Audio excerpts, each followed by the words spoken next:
마태복음 7장 28절에서 8장 4절까지가 오늘의 복음입니다. 제목을 정당화된 저주의 회복 그렇게 했습니다. 정당화된 저주가 무엇인지는 이제 보시게 되겠고, 성경의 특징이죠. 성경은 회복입니다. 탕자, 큰아들이 아니고 집 나갔던 아들이 회복되었을 때 참된 유업자가 되는 것이죠. 인류도 타락했다가 회복되는 것이죠. 이것은 단순히 교리 얘기가 아니고, 우리는 이 세상에 태어나죠. 이 세상에 태어날 때 우리는 조건들 속에 태어납니다. 어떤 부모 밑에 어느 나라 사람으로 등등등 많죠. 그 조건 속에 태어난 것을 저주라고 합니다. 성경은. 이상하세요? 그 조건이 나를 제한합니다. 대표적인 게 이제 여자로 태어났다 이런 거겠죠. 제한을 해요. 근데 그 조건이 단순한 제한이 아니라 그 조건 때문에, 그 조건을 운명이라고 하는데, 운명의 종으로만 사는 게 아니라 그 조건을 통해서 내 본질, 하나님의 형상, 하나님의 생명을 피워낼 때, 그래서 생명의 진정한 아름다움과 영광을 피워내는 거죠. 그걸 회복이라고 합니다. 내가 운명 속에 태어났는데 운명의 한계에 갇히는 것이 아니라 운명을 통해서 내 생명이 피어나는 것, 이것은 이제 성경이 말하는 회복입니다. 그래서 오늘은 먼저 욥의 얘기로 시작을 하겠습니다. 욥의 삶은 되게 욥이 이렇게 어려움을 당했는데 어떻게 잘 견뎌내가지고 복을 또 받았다 그런 정도로 생각들을 하는데, 아니 우리 삶을 얘기해요. 욥기를 한마디로 줄이면 생명 외의 모든 조건들은 마귀가 주관한다, 그 얘기예요. 하나님이 욥의 생명은 마귀가 건드리지 못하겠죠. 내 안에 주신 하나님의 형상은 아무도, 어느 누구도, 하나님조차도 뺏을 수 없습니다. 그런데 그 하나님의 형상, 생명이 이 세상 조건들 속에 태어났죠. 운명이라고 하죠. 그 조건은 마귀가 다스려요. 이 세상을 마귀가 다스린다고 하는 것은 성경의 독특한 관점입니다. 다시 말해서 하나님의 생명을 이 세상의 조건, 운명 속에 태어나게 하셔서, 그 운명 속에 태어나게 한 것은 운명의 저주 속에 그냥 쓰러지는 것이 아니라 그것을 통해서 이제 진정한 생명이 피어나게 하는 것이다. 이것이 이제 욥기입니다. 그래서 욥이 고백을 하죠. 내 모태의 문을 닫지 아니하여 내 눈으로 환난을 보게 하였습니다. 내가 두려워하는 것이 임하고 내가 무서워하는 것이 우리가 태어났다는 것은 다시 말해서 환난 속에 태어난 거예요. 환난 속에. 환난 속에 태어난 사람의 가장 어리석음은 환난 속에서 잘 먹고 잘 살려는 거. 환난 속에서는 잘 먹고 잘 살아도 잘 먹고 잘 사는 게 아니에요. 환난을 넘어서야 잘 사는 거죠. 그래서 우리가 이 세상에 태어난 것은 환난 속에, 두려움 속에 태어난 것이죠. 그래서 내 생명 본질은 어떻게 피어나느냐? 두려움을 이김으로. 두려움을 이김으로 하나님 창조하신 나 피어나는 거죠. 성경 얘기만은 아니에요. 이 세상의 모든 얘기는 다 그 얘기를 해요. 그래서 이제 다른 문화나 이제 이런 얘기들은 이걸 영웅의 얘기라고 그래요. 성경은 영웅이라고 하잖아요. 하나님의 형상에 당연한 생명이 피어나는 거지 특별한 생명이 아니에요. 근데 영웅의 얘기예요. 그래서 영웅이 이제 그 얘기를 들으면 다 영웅이 일단 집을 떠나요. 안방에서 가만히 있다가 영웅 되는 건 없어요. 본토 친척 아비의 집을 떠나야 되고 똑같죠. 그래서 영웅의 여정은 고난이에요. 이런 거 있어요. 영웅이 막 집을 떠났더니 환영해주고 대접받고 그러더니 영웅이 됐다, 그런 건 없어요. 하여튼 온갖 어려움이 닥쳐. 그래서 막 싸워서 이제 잘 이기고, 제일 마지막 도전은 항상 드래곤, 용하고의 싸움이에요. 용하고. 근데 사람은 용하고 싸워서 이길 수가 없어요. 근데 어떻게 이기느냐 그러면, 영웅이 용을 딱 만났을 때 칼을 뽑으면 반드시 이겨요. 그러니까 용하고 싸움이 아니고 자기 두려움과의 싸움이에요. 칼을 뽑으면 이기는 거예요. 우리의 이 현상 세계 속에, 이 운명 속에, 이 조건 속에 태어난 것은 저주인데, 왕자로 태어났어도 공주로 태어났어도 저주예요. 그 운명 자체로는 항상. 그것 때문에 제한돼요. 그런데 어떻게 하면 그 운명 속에서 하나님의 생명, 하나님의 복을 피우는가? 자, 그래서 욥기에서의 신앙은 코이노니아의 신앙이에요. 이런 거요. 이 온 우주가 다 하나님의 신성에 충만한 거예요. 하나님이 창조하셨으니까 하나님의 본성이 가득하죠.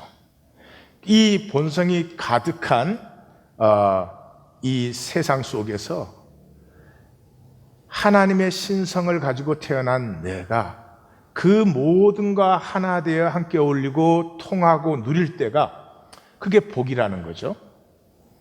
그래서 욥은 이렇게 어려움을 당하니까 새 친구가 오죠. 새 친구가 오는데 욥이 하는 말은 딱 말이 길지만 간단해요. 세상 보면 하나님이 어디 계시냐?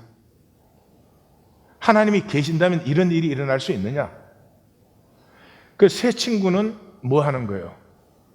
세상의 저주를 정당화해 주는 거예요. 정당화해 주는 거예요. 너가 죄가 없으면 이렇게 살겠냐? 다시 말해서 네가 부잣집에 태어났으면 이렇게 살겠냐? 너 공부 많이 했으면 이렇게 살겠냐? 너 공부 잘했으면 이렇게 살겠냐? 네가 뭐 똑똑했으면 이렇게 살겠냐? 네가 능력 있는데 이렇게 살겠냐? 그게 지금 이 세상에 이 새 친구의 말이에요. 그러면 학력 없으면 그러면 불행하고 가난하게 살아야 돼요? 학력이 없으니까 돈이라도 있어야지. 그렇지 않아요? 여러분들은 이미 다 세상을 믿어버려가지고 이렇게 사는 게 당연한 거야. 특별한 재주가 있나, 능력이 있나, 내가 뭐 부모를 잘 만났나, 그냥 이렇게 사는 게 이 운명이 나의 모든 것으로 이미 정당화되어 있는 거죠. 거기에 대해서 욥은 이 새 친구가 그런 말을 할 때 너희 아는 것 나 다 알아. 그게 13장 2절이에요. 너희 아는 건 내가 다 알아. 근데 나는 하나님과 얘기하고 싶어.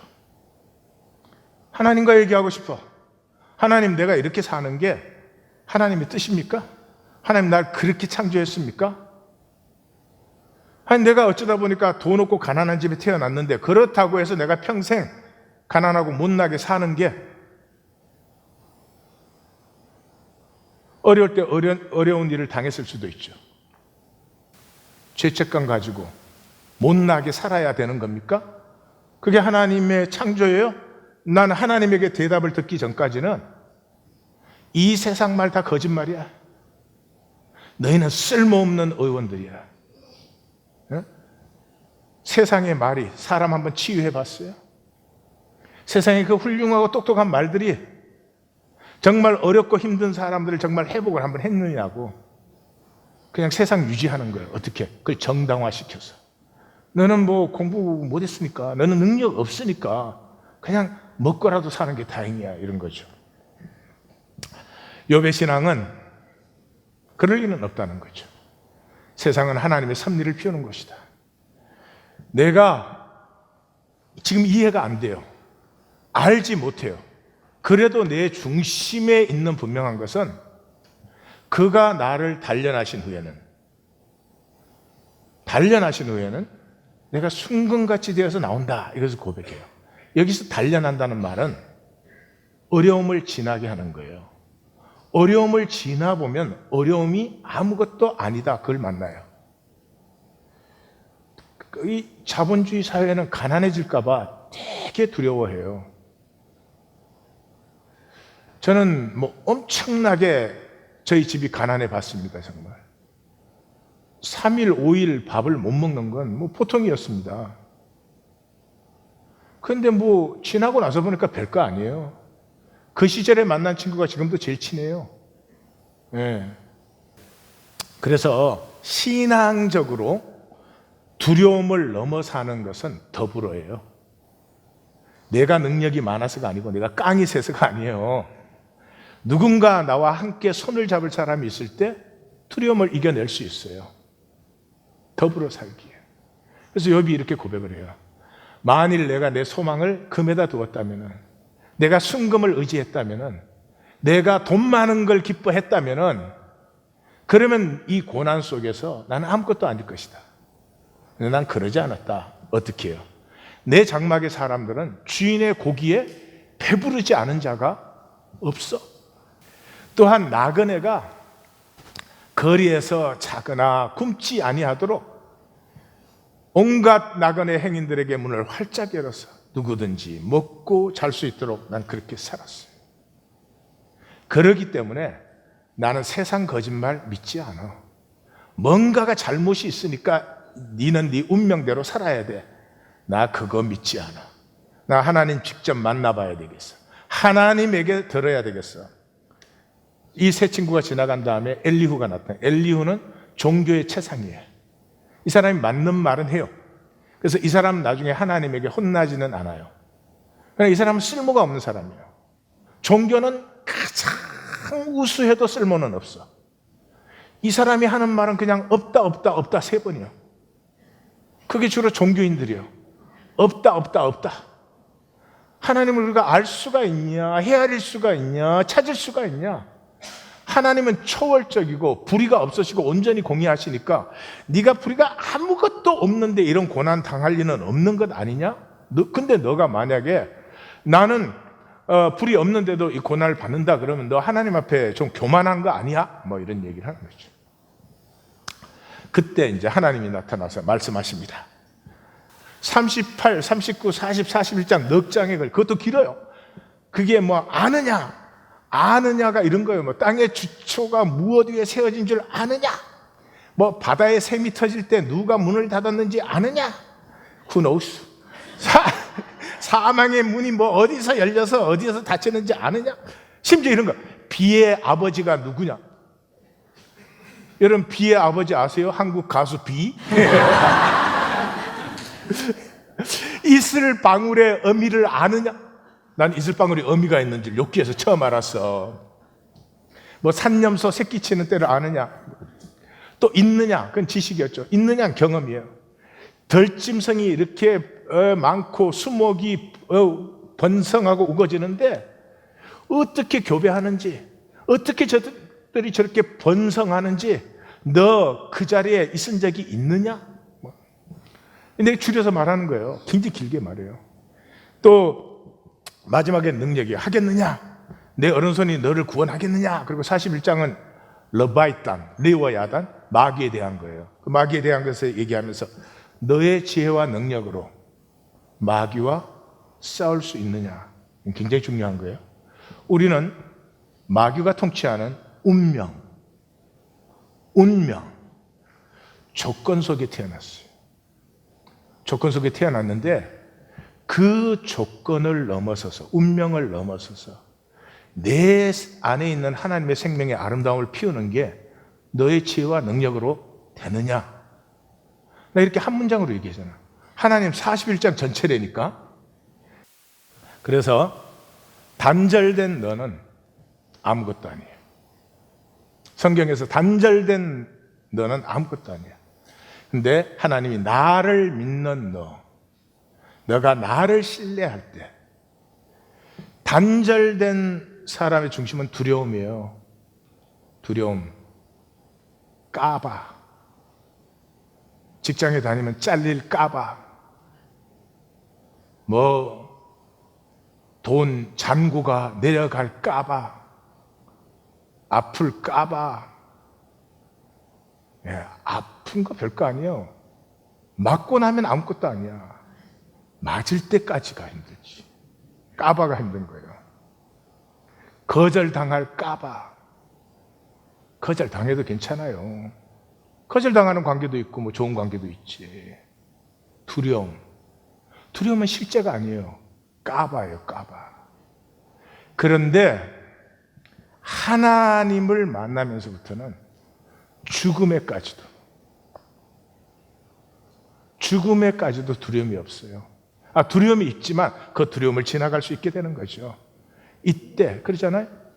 죽음은 현상이에요. 그죠? 현상이니까 죽음이 있죠. 영원에는 죽음이 없죠.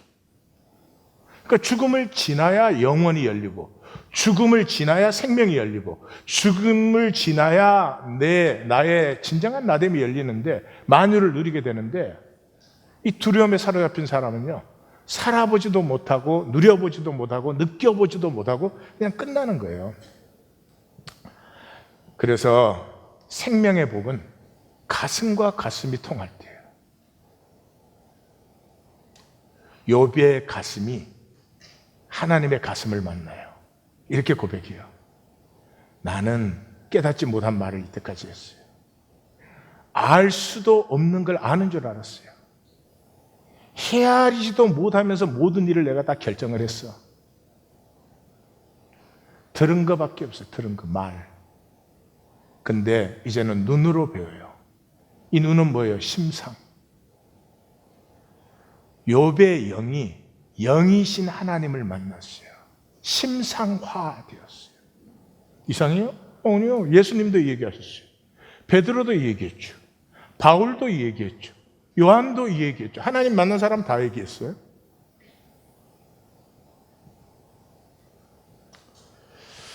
그래서 그 하나님을 가슴으로 만나면서부터 드디어 욥은 운명을 넘어서, 운명도 복이 있던 사람이었어요. 근데 그 운명의 복이 회복된 복에 비할 수가 없어요. 성경은 갑절이나 이렇게 표현하는데, 갑절이 2배 줬다는 말이 아니에요. 그래서 욥기 읽고 나서 자식 다 죽었는데 뭐 2배 주면 뭐 기쁘나, 이름 그 사람은 난 몰라. 그 사람은 우리 동네 사람 절대로 아니야. 예. 회복된 복의 더 풍성함을 그렇게 성경은 표현하는 거죠. 하나님이 나타나셨어 그러죠. 세 친구 엘리바스에게, 너와 2 친구, 세 친구에게 노하나니. 노한다는 말은 하나님 심판한다는 말이에요.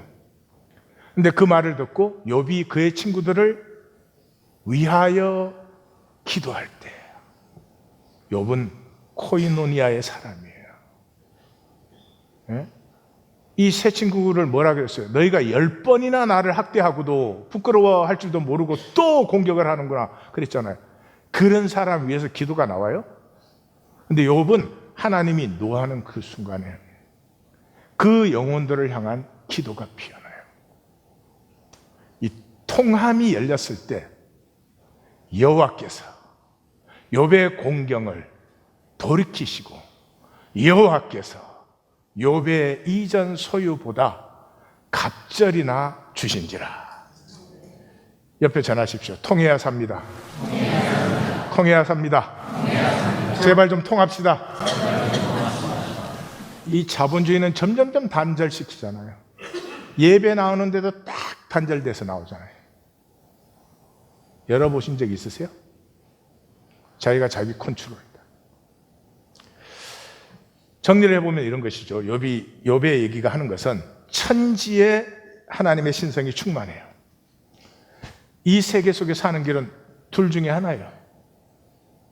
두려움으로 사는 것. 이게 모든 사람이 이 속에 태어나요. 두려움은 뭐예요? 나 지키기 해요. 나 지키기. 내가 우선 살고 봐야 되잖아요.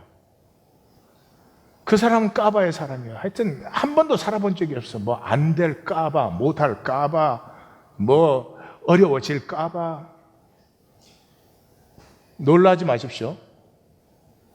우리 사람들이 되게요, 99%의 성공 확률이 있어야 행동한대요. 그 사람이 뭘 하겠어요? 해본 적이 없지. 그저 안전한 것만 하고 사는 거예요. 이놈의 까바 때문에. 이 나지키기를 뭘로 해요? 세상의 법과 제도. 이 법과 제도에는 종교가 챔피언이죠. 세상의 법과 제도가 의예요. 나의 의. 공부 많이 했어. 나는 학력이 높아. 의야, 의. 학력이 높으면 그만큼 세상을 섬겨야지. 그게 어떻게 의가 되면 곤란하잖아요. 권력이 있어. 지금 우리 왜 다 흥분하는 거예요? 권력을 가지고 섬기면 얼마나 복된 삶이 될 텐데, 그는 권력을 가지고 자기 의로 휘둘러서 이익 챙기니까. 모두가 그러는데 누가 누구에게 흥분하나? 그것도 난 보면 무서워요. 아니, 못난 짓이지. 근데 모두가 못난 짓 하는데 뭘 흥분해? 그 두려움의 삶에서 하나님을 만나면, 하나님을 향하면 더불어가 열려요. 이 하나님을 향할 때 끌어당김이 생겨집니다. 이게 자녀된 복을 누려요. 이렇게 표현하니까 그렇지만 마치 이런 거예요. 아이가 넘어져서 피가 막 흐르고 아파요. 집으로 뛰어오면서 엄마를 불러요. 자기가 집으로 뛰어오면서 엄마를 향해 부르짖지만은 사실은 엄마를 불러내는 거죠, 지금. 그래서 엄마가 불러냄을 받으면 이제 치료도 해주고 소독도 해주고, 아이고 내 새끼 뽀뽀도 해주고 맛있는 것도 주고, 아멘은 언제나 나올래나. 예, 그걸 만나야 되는 거죠. 그 가슴 만나야 되는 거죠. 예레미야는 그걸 아주 잘 표현했어요. 우리 같이 한번 읽어보겠습니다. 너희를 향한 나의 생각을 내가 아나니 평안이요 재앙이 아니니라. 너희에게 미래와 소망을 주는 것이니라. 너희가 내게 부르짖으며 내게 와서 기도하며 내가 너희들의 기도를 들을 것이요 너희가 온 가슴으로 나를 구하면 나를 찾을 것이요 나를 만나리라. 내 가슴에는 회복과 복과 평안을 가득히 품고 너를 만나기를 원하는데 너희는 나를 안 만나. 너희는 나를 피해. 불러만 줘. 불러만 주면 내가 너희를 만날게. 욥기를 통해서 정리를 한번 해보십시다. 의미가 아니고 적용적인.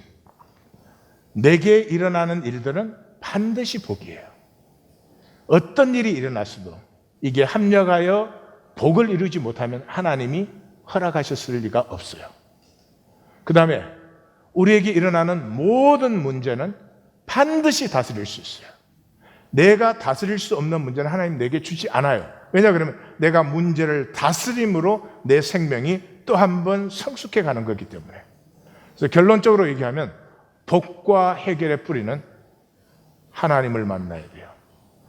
하나님과 내가 가슴과 가슴을 만난 통함이 있어야 된다. 자, 오늘 본문으로 들어갑니다. 오늘 본문은 종교의 저주와 말씀의 회복이에요. 종교는 필요한 것이에요.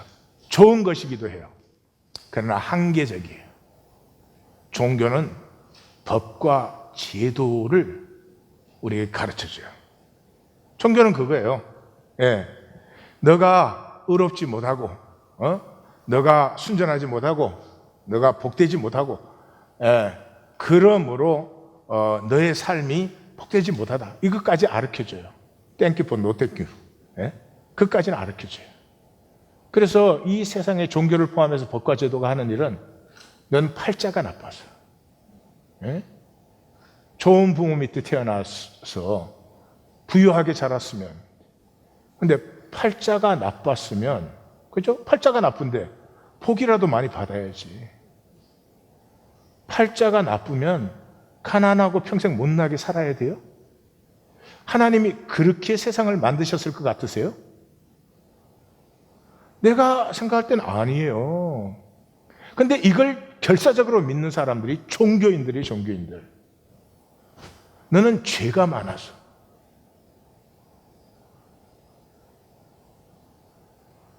근데 바울은 로마서에서 그랬어요. 죄가 많은 곳에 은혜가 더욱 넘치도다.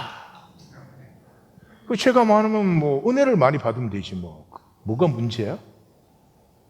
근데 우리는 세상 풍문, 새 친구에게 들어가지고 죄가 많으면 지금 이렇게 사는 것도 큰 다행이야. 또 종교인들이 좋아하는 말이 있죠. 믿음이 부족해서. 믿음이 부족하면 힘들고 어렵고 가난하고 짓눌려 사나? 예수는 믿음이 겨자씨 한 알만큼만 있어도 산도 옮기고 못할 것이 있겠느냐? 내 얘기 아니고 예수님이 하신 말씀이에요. 자, 산상수훈이 딱 끝나고 나서 첫 번째 얘기가 나병 환자를 고치는 얘기입니다. 나병 환자. 나병 환자는 법과 제도로 저주가 정당화된 사람이에요. 나병 환자는 하나님께 저주받은 사람이에요. 그러므로 나병 환자와 가까워지면 그 사람도 부정해져요. 그래서 나병 환자는 누군가 자기에게 모르고 다가오면 얼굴을 가리고, 이건 세상에 살 면목이 없는 사람이에요. 얼굴을 가리고 그 사람에게 3번 선포해줘야 돼요. 나는 부정한 사람이로소이다. 나는 부정한 사람이로소이다. 경고를 해줘야 돼요. 그럼 그 사람은 그 부정이 나에게 옮겨서는 안 되기 때문에 얼굴을 가리고 3번 저주를 하고 떠나가야 돼요. 법과 제도로 저주가 정당화된 사람이에요. 우리요. 나는 공부를 별로 못했으니까, 나는 뭐 똑똑하지 못하니까, 나는 무슨 능력이 없으니까, 나는 뭐 영어를 잘 못하니까. 한국말 잘하잖아요. 이게 새 친구가 하는 얘기예요. 네가 그렇게 어렵게 사는데 뭐 이유가 없겠냐? 내가 요비였어도 때려주고 싶어. 이 사람이 예수님 앞에 나와서 나음을 얻었죠. 나음 얻는 건 요 뒤에서 보겠어요. 여기에서 나은 다음에 예수님이 상과 아무에게도 이르지 말고 그랬어요. 그러니까 이 말은 뭐냐 그러면, 이러지 말라 그런다고, 아니 나병 환자가 나왔는데 가족이 모르겠어요, 동네가 모르겠어요. 이걸 이제 복음서에서는 메시아닉 시크릿이라 그래요. 이게 좋은 표현이 아니에요. 무슨 말이냐 그러면, 이 산상수훈의 권세 있는 말씀 들었죠?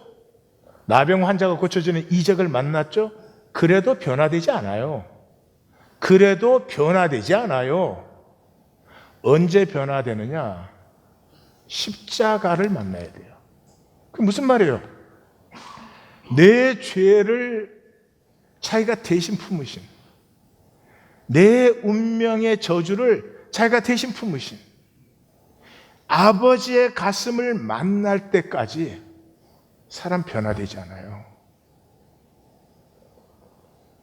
종교는 다 해요. 십자가만 빼고. 종교 생활에 희생이 있습니까? 자기 것 지키기에 급급한데. 그 다음에 이렇게 말해요. 다만 가서 제사장에게 내 몸을 보이고. 이게 지금 예수님은 종교를 부인하는 사람 아니에요. 정결법, 안식법, 유대 종교의 2대 법을 박살 내버렸잖아요. 그리고 성전을 헐라 그랬잖아요. 그 제사장의 권위 인정해 주는 게 아니에요. 제사장에게 가서 보여줘. 너희 서기관들 맨날 말씀 가르치지. 맨날 말씀 가르치지. 근데 회복이 일어나? 아니, 말씀이 선포되는데 회복이 안 일어나면 말씀 아니지. 말씀이 선포되면 혼돈과 공허와 흑암 속에서도 좋았더라, 좋았더라, 심히 좋았더라가 일어나야지. 아무리 똑똑한 말씀이면, 아무리 훌륭한 말씀이면, 아무리 사람을 뭐 구름대처럼 모으는 말씀이면 회복이 안 일어나는데. 그래서 종교를 고발하고 있는 거죠. 종교에게 전거를 보이는 거예요. 너희는 가짜 헛것이라는 것을. 그래도 종교는 안 돌이키고 결국 예수님을 죽여요. 우린 다 종교인들이에요. 추이하셔야 됩니다. 끝까지 거짓으로 가시면 이건 정말 어리석은 것이에요. 인간은 잘난데 온전한데 우리의 무슨 영광이 있는 게 아니에요. 인간의 영광은 안타까워요. 가까워하는 데 있어요. 참 좋은 생명을 가지고 나 왜 이렇게 살까? 나 왜 이것밖에는 안 되는 거야? 아무리 사랑해도 사랑은 닳아서 없어지는 거 아는데 왜 그렇게 사랑을 안 해요? 예? 잘못했으면 고백하면 되잖아. 미안하다고. 죽어도 안 해요. 뭐 딴 게 있어요. 하나님 알고 믿는다는 건 회개한다는 거예요. 내 생애가 정말 잘못되었다는 것을 가슴 아파하는 거예요. 근데 감추기에 급급해요. 나뭇잎 치마 만들기에. 이게 종교예요. 그러니까 우리는 정말 조심해야 됩니다. 자, 그 다음에 이제 말씀의 역사가 딱 나타나니까, 8장 9장 전체는 9개의 이적이에요. 9개의 이적. 캐테고리가 3개예요. 마태가 이렇게 한 캐테고리 끝날 때마다 설명을 해줘요. 이제 앞으로 보실 거예요. 거기서 3개씩 들어있어요. 그래서 9개. 그래서 치유와 권세와 새살림이 나타나요. 그러니까 우리가 지금 8장, 9장을 지난 다음에 우리 성도님들의 삶에는 반드시 회복되는 복을 받으시기 바랍니다. 바랍니다 아니에요. 복을 받으셔야죠. 그게 아버지가 원하는 건 그거 하나예요. 다른 게 뭐가 있겠어요? 그래서 27장, 28절, 29절은 말씀이 권위 있었다는 거 아니에요. 그 다음에 8장 1절에서 4절은 말씀이 권위가 있으면 그 말씀이 선포되는 곳에 역사가 일어나는 거죠. 법과 제도로 정당화되었던 저주가 물러가고 아버지의 뜻이 나타나는 거죠. 보십시다. 이 나병 환자가 나오자마자 예수님께 절하며 우리는 번역을 해서 뭔지 모르니까 프라스쿠네이오 그런 단어예요. 다 같이 한번 해볼까요? 프라스쿠네이오. 예, 예배예요. 예배. 예배 단어예요. 이 하나님의 말씀을 만나면 우리에게서 제일 먼저 피어나는 건 예배예요. 하나님이 찾으시는 사람은 딱 하나의 예배자를 찾아요. 어떤 예배자를 찾아요? 하나님은 영이시니. 하나님은 영이시니까 우리의 중심을 봐요. 하나님은 우리 겉모양 안 봐요. 오늘 얼마나 단정하게 나왔냐. 뭐 넥타이를 무슨 색깔을 맸냐. 하나님 그런 걸 안 보세요. 중심을 보세요. 하나님은 영이시니 예배하는 자가 영과 진리로. 영과 진리는 똑같은 말이에요. 중심. 중심으로 나오면 예배예요. 그런데 이 시대에는 예배자 없죠. 출석자. 인간이 만든 예배의식의 출석자. 저는 이해가 정말 안 가요. 평생을 출석해 보십시오. 변합니까? 평생을 출석을 해 보십시오. 복을 받습니까? 그런 사람이 있거든. 저한테 소개 좀 해주세요. 만나보고 싶어요. 정말 드뭅니다. 정말 드뭅. 이 출석의 시대가 돼가지고 예배자가 사라져버렸어요. 그 예배자는 무엇을 하는지 아십니까? 주여 원하시면. 우리 번역이 좀 그렇습니다. 무슨 말이에요? 온 세상이 법과 제도로 정당화시킨 내 운명. 너는 뭐 잘난 게 없잖아. 그러니까 그렇게 사는 게 당연하지. 네가 뭐 너무나도 뛰어난 게 뭐가 있어. 그러니까 너 굶지 않는 게 다행이다. 아무리 온 세상이 정당화를 했어도 하나님이 원하시면 문제가 다르잖아요. 하나님이 원하시면 문제가 다릅니다. 나는 하나님에게 묻고 싶어요. 욥이 그랬죠. 나는 하나님에게 물어보고 싶다. 하나님을 대면하여 보고 싶다. 하나님, 내가 이렇게 사는 게 하나님의 뜻이었습니까? 하나님 창조하신 이유입니까? 말씀 좀 해보세요. 만약에 아니면 아닌 것을 말씀해 주시고 하나님이 뜻하신 그 뜻의 삶이 어떻게 사는 건지, 어떻게 하면 되는 건지 나 좀 들어보고 싶어요.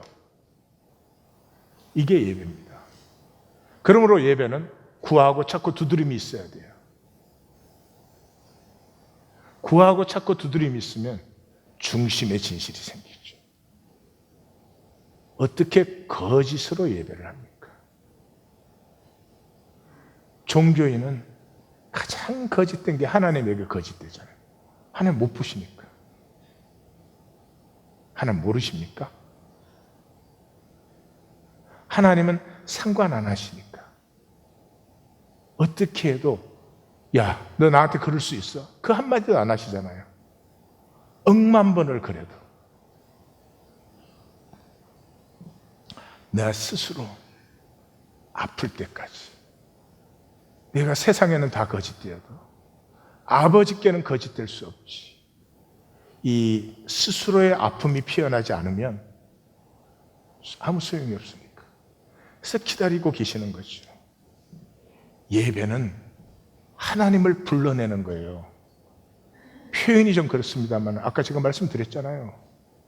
다친 아이가 엄마를 부르짖으며 뛰어올 때 엄마를 불러내듯이 이 운명의 저주 속에서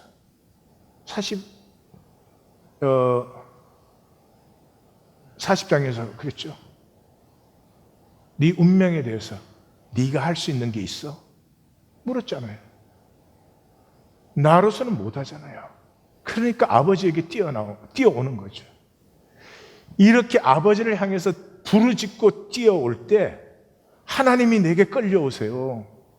하나님이 내게 끌려오세요. 오늘 말씀을 보세요. 손을 내밀어 만지시며 내가 원하노니. 나아라 말 한마디면 나아요. 근데 그를 손으로 잡아주시고 아무도 터치하는 그 몸을 만져주시고 그리고 내가 원해. 생명은 중력 같은 거예요. 생명이 무거워지면 다 끌려와요. 사람도 끌려오고 돈도 끌려오고 지위, 명예 다 끌려와요. 생명이 가벼우면 자기 자신도 자기 자신에게 무거워져요. 생명은 뭘로 무거워질까요? 진실로 무거워져요. 거짓된 삶이 어떻게 무겁습니까? 바람에 나는 겨와 같다. 자, 중요한 건 복을 회복해야 됩니다. 우리를 복으로 창조하셨으니까 복을 회복해야 합니다. 그 복을 제일 잘 표현한 게 133편이에요. 복은 기복신앙이 아니에요. 남은 뭐 어떻게 돼도 나는 복을 받는 거, 그런 복은 그건 허상이고 거짓이에요. 복은요, 복될수록 더불어가 깊고 넓어져요. 그것이에요. 그래서 이 복자를 저 한자로 보시면 작아서 보이는지 모르겠지만 다 아시겠지만 저 변이 볼씨예요. 볼씨. 본다는 거예요. 뭘 봐요? 하나 되어서 먹어요. 무엇을 먹어요? 밭에서 난 소출을. 더불어 살기예요. 그게 복이에요. 그래서 133편이 얼마나 잘 표현합니까?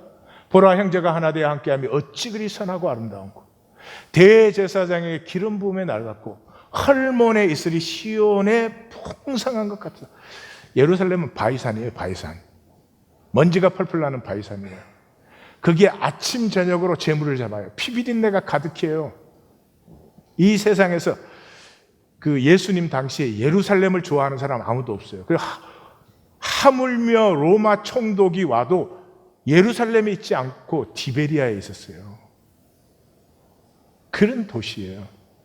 그래서 예루살렘이 가장 좋고 아름다울 때는요, 밤이 지나고 헐몬의 이슬이 예루살렘에 가득히 내려서 공기가 맑고 신선해지고 그 얼마 안 되는 초목이 푸르를 때예요. 형제가 하나 되어 함께 할 때가 그런 기쁨이다. 그것이 여호와께서 말씀하신 복, 참 생명이로다. 자, 이 복을 빼앗는 마귀의 기제가 있습니다. 이 종교죠. 종교는 법과 제도로 되어 있죠. 우리는 애고로 사람에게 보이기에. 종교는 한계적이에요.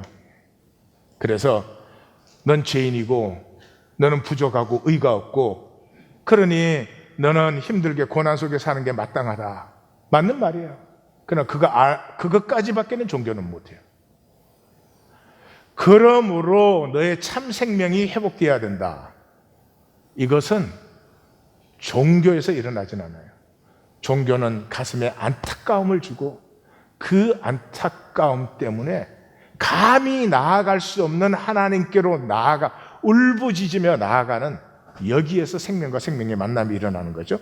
그래서 예수님께서는 그 나사렛 예수의 포인트, 세상 누구도 얘기하지 않았는데 예수님만 얘기한 것들이에요. 그 대표적인 게 세 가지예요. 첫째가 위선이에요. 후파크리테이스. 우리 사람 모두 위선적이라는 거예요. 특별히 종교인은. 이거 예수님만 쓰신 거예요. 그 다음에 보이려고. 엄밀한 중에는 뭐예요? 진실로 하겠죠. 항상 보이려고 사람에게 거짓으로.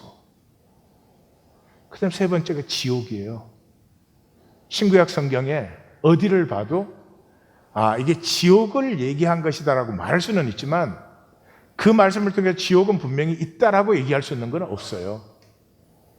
근데 예수님이 오셔가지고 그냥 지옥이라는 얘기를 계속 반복을 해버리셨어요. 지옥이라는 단어 자체를 쓴 건 예수님밖에 없어요. 그 하나님이 왜 자기의 귀한 생명을 창조해서 지옥, 마귀가 통치하는 세상에 넣었을까? 아주 간단하죠. 서로 하나 되라고. 서로 하나 되라고. 여러분, 포로가 되면 말이죠. 포로가 되기 전까지는 장성, 영광껏, 위관껏, 뭔 말인 줄 알려나? 하사관, 병, 이 계급의 차이가 어마어마합니다. 제가 군대 생활할 때요, 그 작전이 있어가지고 육군 참모 총장이 우리 텐트에 들어왔어요. 별이 4개인데 저는 별이 이렇게 4개가 이렇게 있는 줄 알았어요. 근데 백금으로 만든 별이 얼마나 큰지 4개를 붙이니까 별이 이까지 가더라고요. 컴컴한 텐트에 있다가 참모총장이 딱 들어오니까 군기 있게 딱 섰는데요. 아무것도 안 보여요. 그 번쩍번쩍거림에 아무것도 안 보여요. 정신이 하나도 없더라고요. 그래서 어떻게 말해야 되고 이제 다 훈련되어 있는데 정신이 없었어. 근데 다행스럽게 참모총장이 나를 무시하더라고요. 그래서 준비한 대사가 아무 소용이 없어서 잘 지나갔지만, 그런데 포로 수용소에 같이 갇히면 장군이 어디 있고 쫄병이 어디 있어요. 하나가 돼버리는 거예요.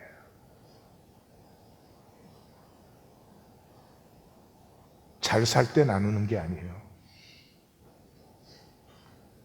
어려울 때 나누어요. 지금부터 제일 친한 친구는 제 가난한 시절의 친구들이에요.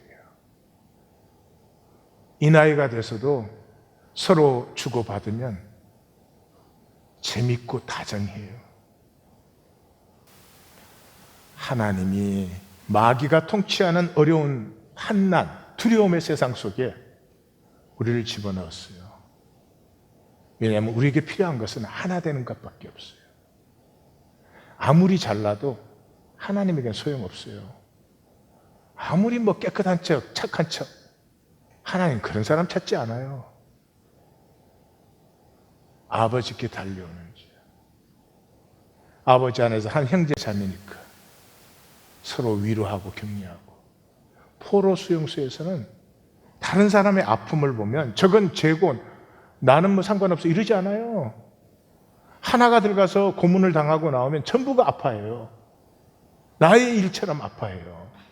처지가 같으니까. 그래서 부탁을 드립니다. 깊이 성찰하십시오.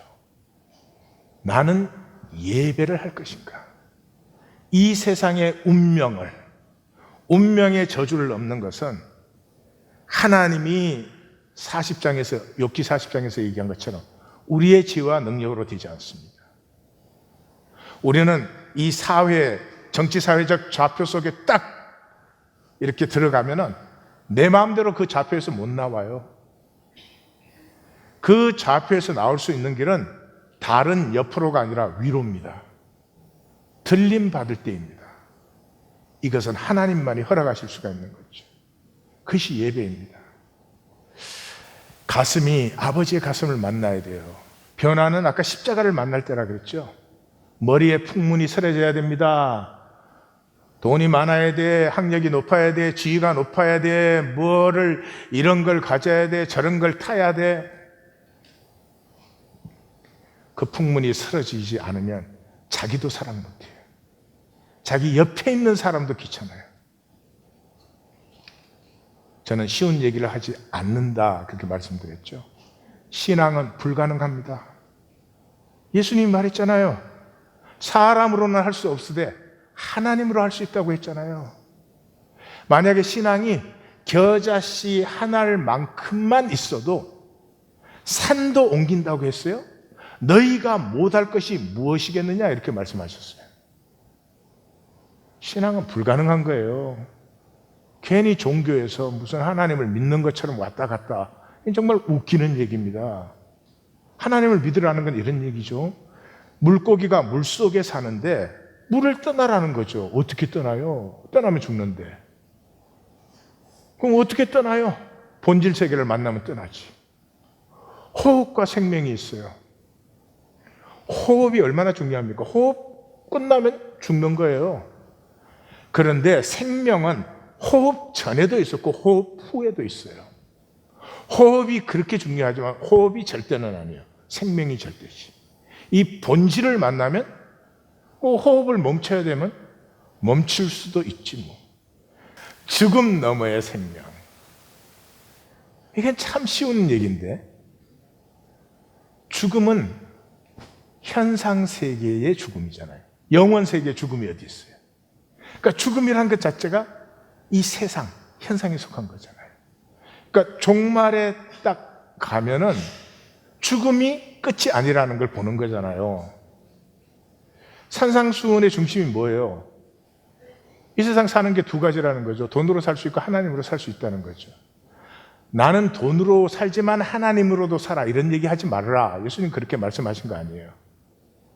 돈으로 살면 돈도 하나님도 없는 것이고 하나님으로 살면 하나님도 돈도 누리는 것이고 돈으로 살면 종이 되는 것이고 하나님으로 살면 자녀가 되어서 유업을 누리는 것이고 그 어떻게 돈으로 만들어진 세상이잖아요. 돈이 모든 것인 세상이잖아요.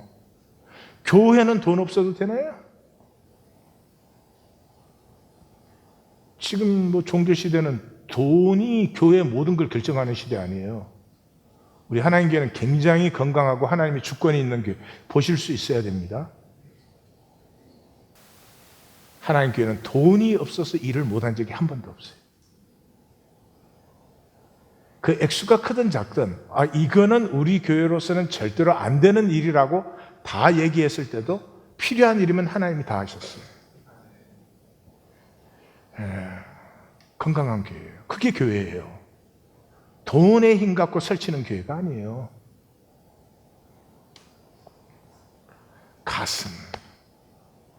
가슴에 열매가 있어야 돼요. 하나됨이잖아요. 남편과 아내의 가슴이 통하면 그 부부가 뭐가 두렵겠어요? 교회가 뭐예요? 한 몸 되는 데래요. 한 몸. 한 몸, 지체가 되면은 그 안에 하나님이 충만하시대요. 만물 안에서 만물을 충만케 하시는 하나님이 충만해진대요. 그 몸이 하나 된다는 말이 철떡 덜러붙으라는 말이 아니잖아요. 가슴이 통할 때죠. 가슴이 통하면 희생이 나타나요. 진실된 삶은 몸으로밖에 못 살아요. 몸이 뭐예요? 삶의 물질 파트예요. 희생이 없는 건 거짓이에요. 그렇죠? 내가 뭐 사랑한다, 난 그걸 정말로 믿는다, 그런데 절대로 희생은 안 해. 그건 거짓말이죠. 그건 참 어리석은 것입니다. 왜냐 그러면 희생과 생명 가치는 비례하기 때문에. 희생한 것을 살았다 그러는 거예요. 사는 거죠. 희생하지 않고 사는 건 사는 게 아니죠. 부끄럽죠. 감추고 싶잖아요. 주의하십시오. 점점 이 세대가 그렇게 되는데 자식 사랑과 연애는 사랑 아니에요. 호르몬이에요. 천국에 가면 없어요.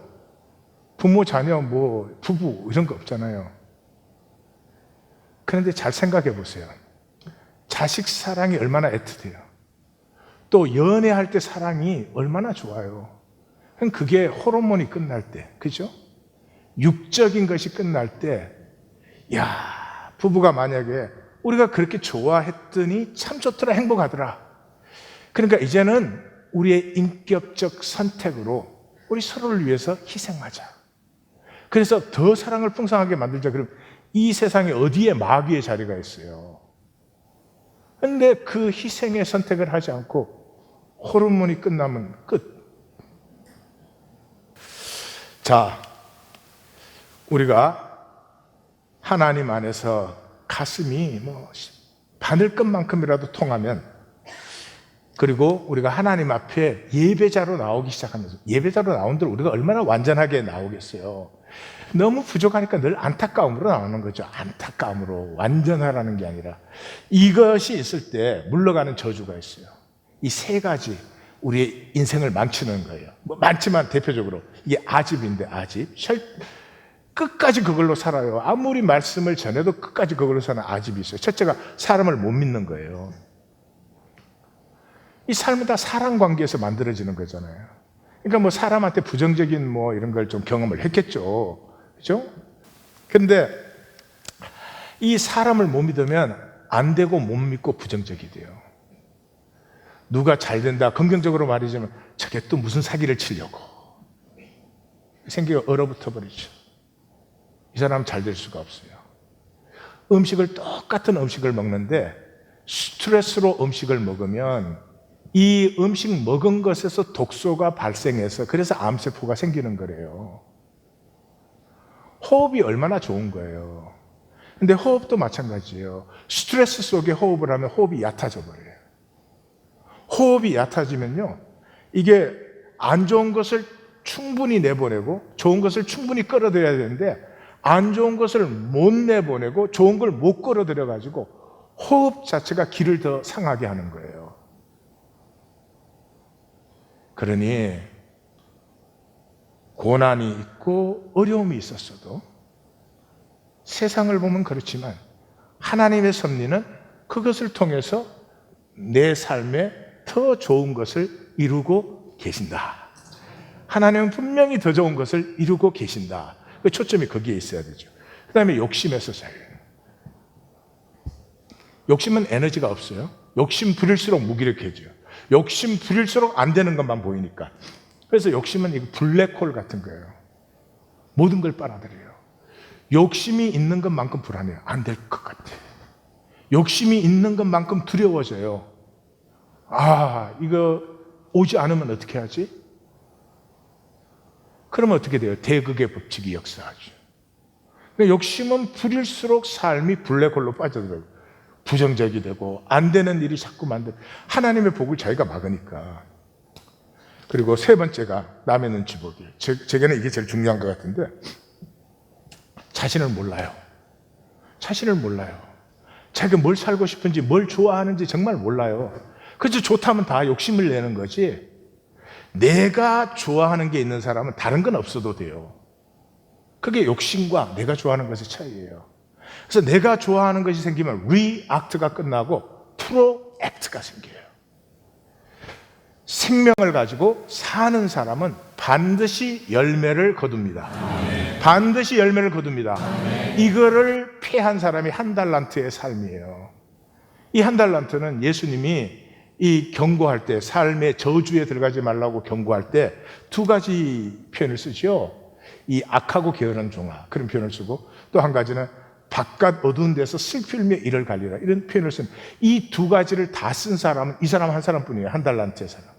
이 한 달란트의 사람이 뭐예요? 어렵고 부담스럽고 위험한 것은 다 피하는 사람. 살지 않는. 왜요? 당신은 굳은 사람이라 심지 않은 데서 거두고 해치지 않은 데서 모으는 줄 내가 알았다. 이게 무슨 말이에요? 유대인 수전노를 가리키는 말이에요. 지금도 그렇죠. 예수님 당시에 유대인 수전노들을 가르칠 때, 그래서 키워드가 두려워하여, 내가 두려워서 그냥 땅에 묻어뒀습니다. 그러니까 주인이 뭐라 하겠어요? 악하고 게으른 종아, 내가 그런 수전노면 이자라도 받았어야지. 이 무익한 종을 바깥 어두운 데로 내어쫓으라. 거기서 슬피 울며 이를 갈리라. 여러분, 사는데 겁내지 맙시다. 죽을 때 되면요, 뭘 좀 가졌으나 안 가졌으나 차이 안 나요. 죽을 때 되면 잘생겼으나 못생겼으나 차이가 안 나. 내 소망은 거기에 있어. 죽을 때 보자고. 똑똑하나 똑똑하지 않으냐, 뭐 학교를 여기 댕겼냐 저기 댕겼냐, 무슨 차이가 있어요? 썩지 마십시오. 하나님이 창조하시고 생명 주시고 다스림의 권세까지 위임해서 이 땅에 보냈으면 다른 거 보지 마시고 가슴으로 하나님에게 직면해서, 하나님, 나 이 길 갑니다. 나 이 길 갑니다. 내 하나님 뜻 몰라도 좋아. 이게 나 정말 좋아서 갑니다. 하나님 책임지시오. 그리고 내가 혹시 잘못 가면 잘 좀 교정 좀 해주세요. 내가 한번 가보겠습니다. 그러면 내 생각에는 하나님이 내 길이 그 길이 아니어도 이뻐서 축복할 것 같아요. 아니어도 이뻐서 축복받으시기를 바랍니다. 기도하십시다.